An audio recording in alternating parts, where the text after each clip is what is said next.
Garuda Express, an international courier service. పద్మవ్యూహం Mahabharata యుద్ధంలో ఉపయోగించిన యుద్ధ వ్యూహాలలో అతి క్లిష్టమైనది. దీని నిర్మాణం 7 వలయాలతో కూడి ఉండి శత్రువులు ప్రవేశించడానికి వీలు లేకుండా ఉంటుంది. కురుక్షేత్ర యుద్ధంలో పాండవులను సంహరించడానికి ద్రోణాచార్యుడు తన అనుభవ జ్ఞానాన్ని అంతా రంగరించి పద్మవ్యూహం పన్నగా అందులో అభిమన్యుడు చిక్కుకుని విరోచితంగా పోరాడి మరణిస్తాడు. అసలు పద్మవ్యూహం అంటే ఏంటి? అభిమన్యుడికి దానిలోకి వెళ్లడం ఎలా తెలుసు? దాని లోపలికి వెళ్లడానికి ఉన్న లాజిక్ ఏంటి అనే విషయాలపై సమగ్రంగా చర్చించే ప్రయత్నం చేద్దాం. పద్మవ్యూహ నిర్మాణం 7 వలయాలతో ఇలా నిర్మితమై ఓ వైపు చిన్నగా తెరిచి ఉంటుంది.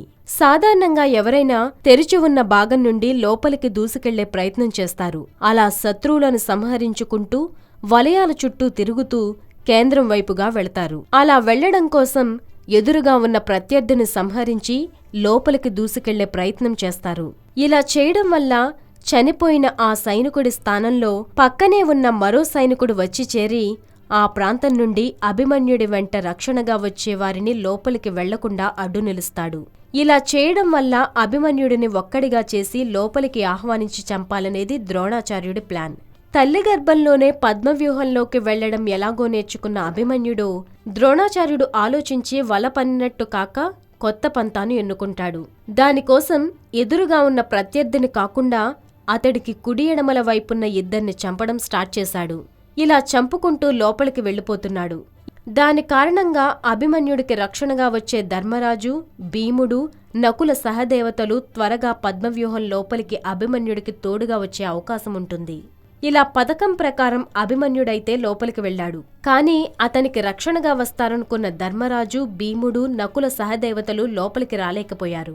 దానికి కారణం పాండవులను ఏదైనా ఒక్కరోజు పాటు నిలువరించ వరం కలిగిన సైంధవుడు వీరిని యుద్ధరంగంలో అడ్డుకోవడం.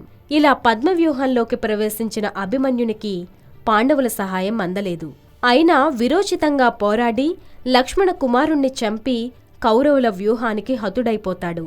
అర్జునుడు ఒకసారి సుభద్రకు యుద్ధ విద్యలో పద్మవ్యూహం కష్టతరమైనది అంటూ చాకచక్యంగా ఎలా పోరాడాలో వివరించి చెప్పాడు.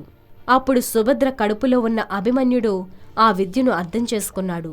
అయితే పద్మవ్యూహం నుండి ఎలా బయటపడాలో అర్జునుడు సుభద్రకి చెప్పలేదు. అలా చెప్పబోయేంతలో సుభద్ర నిద్రలోకి జారుకోవడం చూసి అర్జునుడు చెప్పడం ఆపివేశాడు.